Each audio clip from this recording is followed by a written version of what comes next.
misericordioso.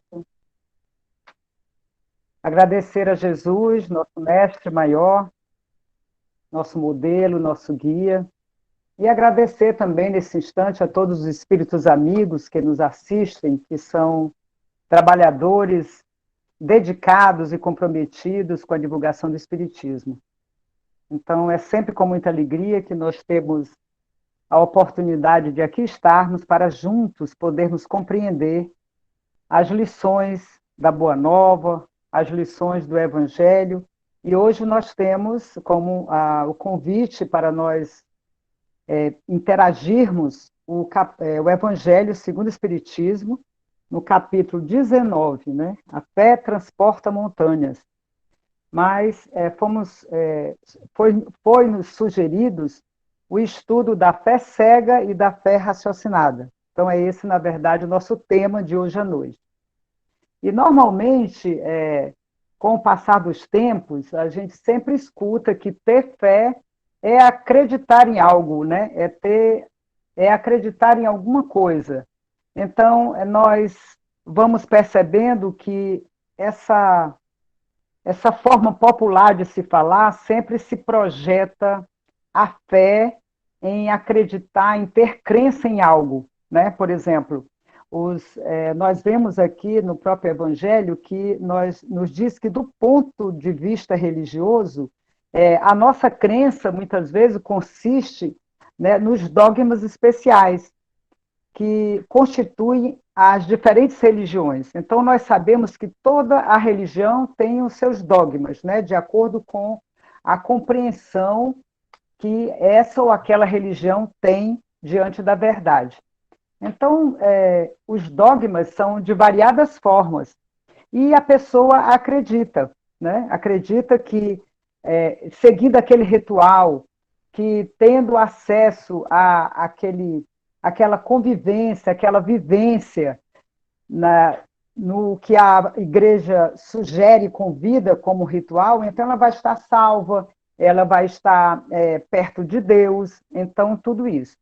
E no passar dos tempos, né, vai nos enfraquecendo essa ideia dessa crença nesses dogmas, né? Eles perdem essa força, porque eles não trazem para nós assim uma explicação, uma resposta verdadeira do que seja essa ligação nossa com Deus, né? O que é que nós estamos fazendo aqui. Então, muitas perguntas que talvez a maioria de nós tenha feito ou ainda faça na atualidade, querendo compreender o que acontece no mundo que ora nós estamos aqui encarnados, muitas vezes fica sem respostas, porque a proposta de algumas religiões é que você tenha uma fé cega. Quer dizer, que acredite porque alguém disse que tem que acreditar. Que acredite em talismãs, em dogmas, porque as pessoas disseram que é esse o caminho, que se você fizer isso, se você obedecer esse ou aquele ritual, se você tiver crença naquele objeto, etc., você vai estar cumprindo o seu dever, você vai estar bem, você vai estar feliz. Então, a fé cega, ela tem uma proposta de impor o ser humano a acreditar nisso, daquilo. De qualquer forma, ela chega a fazer uma pressão no sentido de não permitir que ela avance um pouco mais nessa descoberta, né? Então, o próprio nome está dizendo, está cego, não vê, está obscuro, está na escuridão do que seja realmente verdade.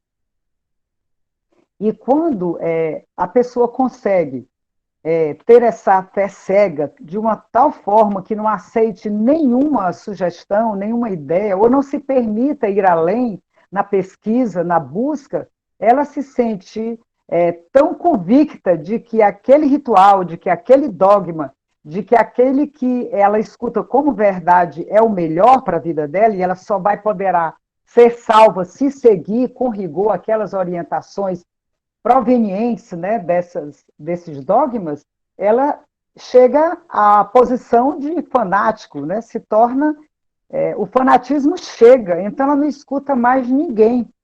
Então, fica tão cega diante da verdadeira verdade que não cria até separações, né? Nós temos até, acredito que seja natural na atualidade, nós temos pessoas da nossa própria família que se isolam, que se afastam de nós, quando sabem que nós não concordamos, ou que nós não aceitamos, ou que nós não estamos, na verdade, vivendo, aceitando, convivendo com as mesmas opiniões dessa ou daquela igreja, né? Então, as igrejas acabam, por si, de certa forma, criando o seu próprio grupo, a sua própria sociedade, porque não admitem que esse ou aquele outro grupo de pessoas, portanto, aquele grupo social, tenha este ou aquele pensamento.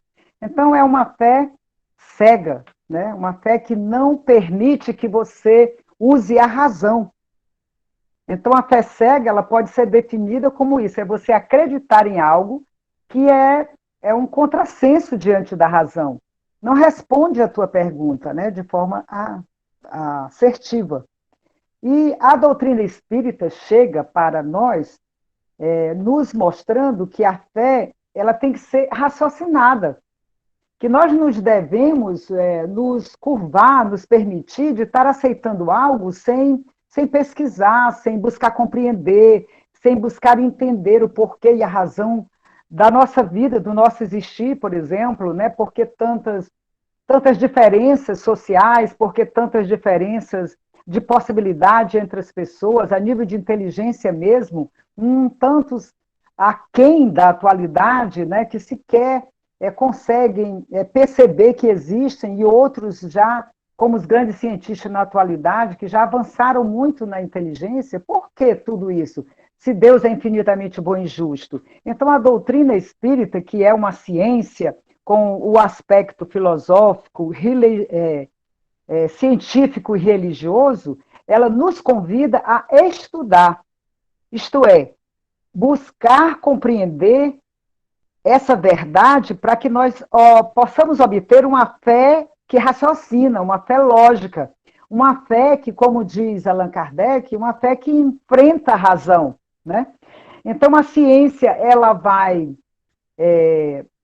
descobrindo a verdade da vida, com as novas possibilidades que existem, e vai confirmando, né, através dos seus inventos, das suas inovações, vai confirmando as leis divinas, o funcionamento, o universo, as galáxias, os planetas, né?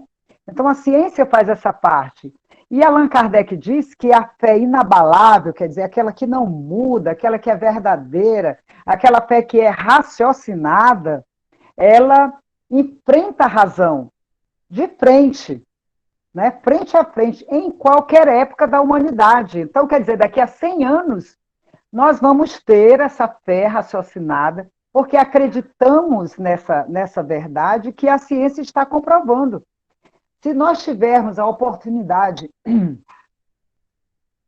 de estudarmos as obras, né, codificadas pelo Espiritismo, tão bem pautadas nas explicações dos espíritos superiores, como a Gênese, por exemplo, que trata da origem da vida, da origem dos mundos, fala dos sóis, dos planetas, das galáxias, né? Nós vamos perceber que é uma realidade que agora a doutrina espírita traz para nós, para o nosso dia a dia. Então, nós temos, de fato, na condição de estudantes espíritas, que seremos sempre estudantes, porque a doutrina espírita não oferece diploma, né, não tem encerramento de curso, até porque a doutrina, o espiritismo, essa doutrina consoladora, esclarecedora, ela ofereceu uma parcela da verdade. Imaginemos nós que, à medida que nós vamos nos debruçando sobre as 5 obras básicas do Espiritismo, como o Livro dos Espíritos, por exemplo, a Gênesis, entre outros, Céu e Inferno, o Livro dos Médiuns, o Evangelho, nós vamos, cada vez mais que a nossa consciência vai despertando, nós vamos enxergando um pouco mais dessa verdade. E temos ainda muita dificuldade em compreender a beleza, a profundidade da pergunta que Kardec faz aos espíritos. E as respostas, elas têm um conteúdo profundo, porque ele está falando de uma verdade. está falando das leis divinas, está falando da imortalidade da alma, está falando da reencarnação, né? Então, por isso que Kardec fala que essa fé, a fé verdadeira é essa, que encara a razão. Então, se nós temos, às vezes, dificuldade em compreender essa parcela da verdade que está contida nas 5 obras básicas do Espiritismo, imaginemos nós que existem mais outras verdades que a humanidade ainda não tem condições de receber. Ora, na atualidade, em pleno século XX, nós encontramos pessoas que estão vivendo, que estão colocando a meta da sua vida dentro dessa fé cega. Então, não tem nenhuma visão. Algumas doutrinas espiritualistas já acreditam na reencarnação, outras acreditam na vida, que a vida continua depois da morte, mas não com a precisão, com os detalhes que só o Chico Xavier, nas suas obras, tem, através de André Luiz, de Emmanuel e tantos outros espíritos comprometidos com a verdade, nos explicam com a riqueza de detalhes como é que funciona o mundo espiritual. Então, o que a doutrina espírita nos oferece é um caminho claro, né? É uma luz que, na verdade, ilumina essa obscuridade da não compreensão do que seja de fato a verdade.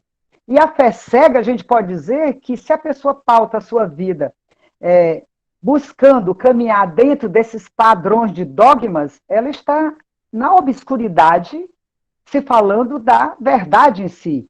Ela não está enxergando, não está percebendo. Por isso é que hoje nós estamos aqui nesse planeta de provas, vivendo amargas expiações, né? Nos submetendo a provas tão difíceis que nos fere ainda, nos dias de hoje, a violência que assola o planeta Terra. Mas em consequência de quê? Em consequência dessa falta de informação, dessa falta de conhecimento do que seja, de fato, a verdade da vida, porque somos espíritos imortais, né? A guerra vai matar muitos corpos, mas não vai matar os espíritos que habitavam nesses corpos. Essa violência que existe em todos os matizes, ainda em nosso planeta, sim, nós sabemos que o nosso planeta é provas, expiações, que nós estamos vivendo um momento de transição, mas tudo isso ainda acontece, e o planeta de regeneração acaba tendo um período mais longo, mas exatamente por conta da compreensão dos espíritos que aqui habitam. Então, não existe aquela compreensão da vida, da imortalidade, então acredita-se que é aqui e agora, e acredita-se que a violência é o método mais fácil de se resolver as coisas, são os interesses econômicos, então uma série de situações que faz com que o homem hoje fique perdido diante da vida. Então, a nossa compreensão é que nós precisamos buscar, estudar, compreender, procurar saber, para despertar a nossa consciência para esse momento, o qual ainda é possível nós vivermos dias bem felizes aqui. Claro que nós temos uma felicidade relativa, mas nós temos a fé no futuro. Nós temos a possibilidade de vivermos aqui com os nossos problemas, com as nossas dificuldades, com o modelo de família que nós precisamos ter, com todos esses obstáculos, mas nós temos condições de viver com a consciência tranquila. Mas como é que eu posso viver na consciência tranquila se eu tenho uma família problemática, se não é bem aquela que eu esperava, se os projetos de vida que eu fiz não alcancei até agora? Enfim, uma série de questionamentos que a gente pode fazer para acreditar que a felicidade é impossível aqui. Mas Jesus, o mestre maior, né, o modelo da humanidade inteira, já nos disse que a felicidade não é desse mundo. Então, é uma ilusão muito grande a gente acreditar que nós vamos estar aqui sempre bem felizes todos os dias. Mas é importante também nós buscarmos compreender que nós não nascemos para matar ninguém, para ofender, para magoar, para se agredir moralmente. Nós não nascemos para isso. Nós nascemos para atingir à perfeição, em milhares de existências. Por isso é importante o estudo da doutrina dos espíritos. Porque através do estudo nós vamos compreender. E através da nossa compreensão é que nós podemos adquirir essa condição dessa fé que acredita, que sente, que percebe que nós estamos no caminho correto. Então, acreditar por acreditar, porque alguém disse que tem que ser feito assim, isso não funciona. Acreditar em algo que não se pode provar, mas que se sente, que se percebe, é algo real. Então, nós podemos perceber que existe uma diferença bem grande dessa fé cega e da fé raciocinada, dessa fé humana, né, no sentido assim de só olhar o material, e a fé divina.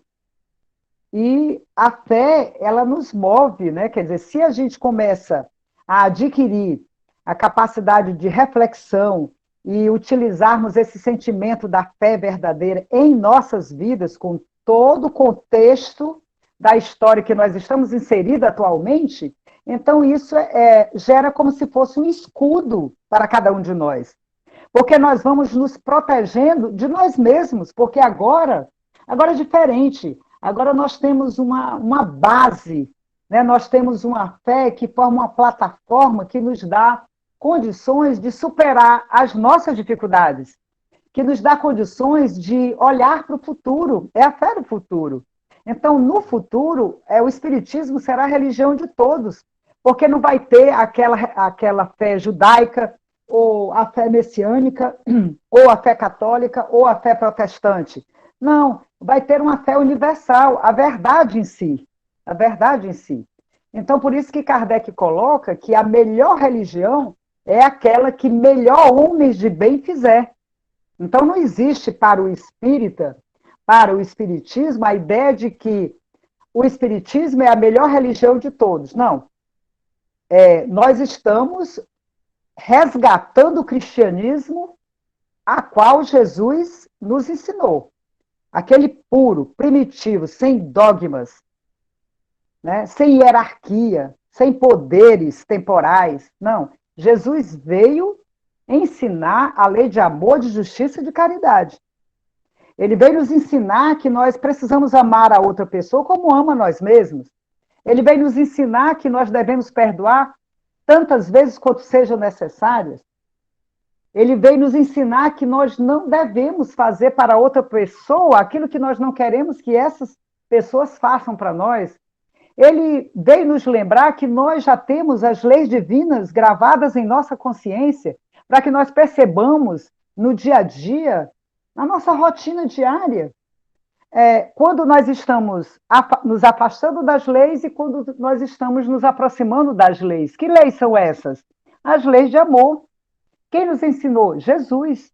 Estão aonde? Aqui, gravadas na nossa consciência. Vejam só o recurso que nós temos hoje para buscarmos essa felicidade que é possível aqui e agora. A fé no futuro, a fé na vida imortal. Nós estamos aqui para, em contato com a matéria, fazermos a nossa parte para o progresso material do planeta e o progresso espiritual também. Cada um de nós tem a nossa tarefa específica. Somos uma individualidade, temos uma importância muito grande nas obras do Criador, né? Então, cada um está no local certo, na casa certa, no estado certo.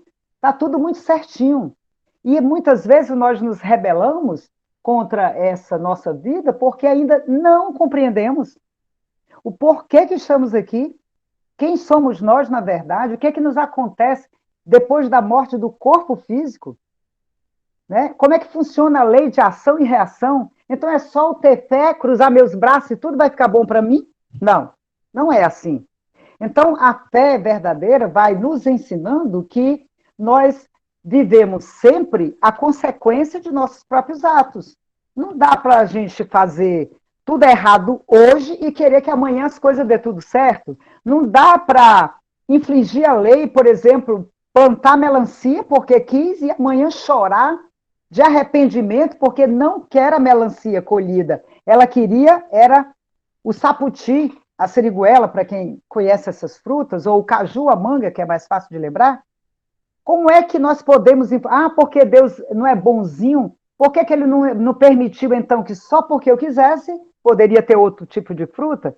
Só porque eu quero, a minha vida tem que ser maravilhosa, porque eu quero isso, eu mereço isso. Sim, mas o que fizemos para isso?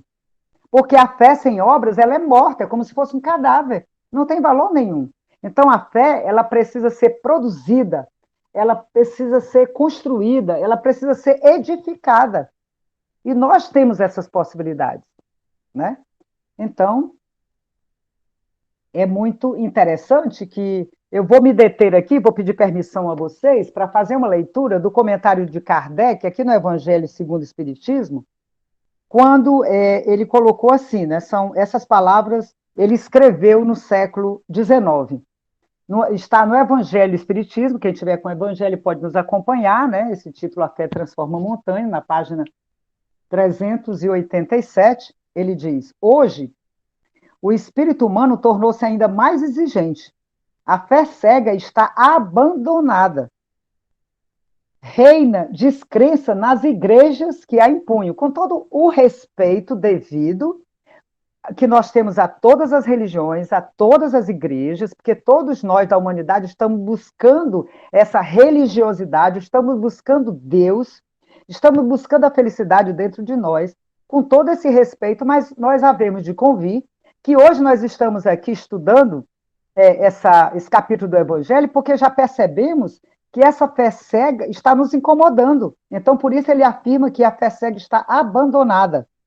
E nós lembramos que o Espiritismo, o espírita, ele não pode, não deve, ele não tem interesse de agredir mente alguma, ele respeita a todas as religiões, respeita de verdade, porque é um processo evolutivo normal de descoberta, de conhecimento, de busca, é perfeitamente natural. Ele diz que as massas humanas vivem sem ideal, sem esperança em outra vida e tentam transformar o mundo pela violência. Está aqui no nosso Evangelho. É o que está acontecendo hoje, nós estamos vivendo isso hoje. As lutas econômicas engendraram as mais exóticas doutrinas de ação e reação. Então, nós temos hoje várias, digamos assim, vertentes, né, de várias religiões, inclusive. 2 guerras mundiais assolaram o planeta numa ânsia furiosa de predomínio econômico. Olha isso, Kardec dizendo isso, né? Toda a esperança da humanidade hoje se apoia no Espiritismo, na restauração do cristianismo. Nós estamos estudando, nós estamos divulgando a doutrina dos espíritos sem dogmas, sem nenhum tipo de amuleto, de absolutamente nada, nem de vela, nem de santo, nem de nada disso, porque já percebemos a necessidade de mergulhar na essência do cristianismo, tal qual como Jesus nos ensinou. Baseado em fatos que demonstram os princípios básicos da doutrina cristã, que são eternidade da vida, responsabilidade ilimitada de pensamentos, palavras e atos. Chamando a nossa atenção que hoje nós somos responsáveis pelo que fazemos. Porque foi Deus que quis assim. Não, não foi Deus. Nós, por desconhecimento, tomamos essa ou aquela atitude em vidas passadas e hoje estamos colhendo os frutos. Isso é a lei de ação e reação. A reencarnação, quer dizer, o retorno do espírito ao novo corpo, significa a misericórdia divina para cada um de nós, para que a gente possa reaprender, para que a gente possa continuar a fazer aquilo que a gente começou, né? Então, meus amigos, o assunto é maravilhoso.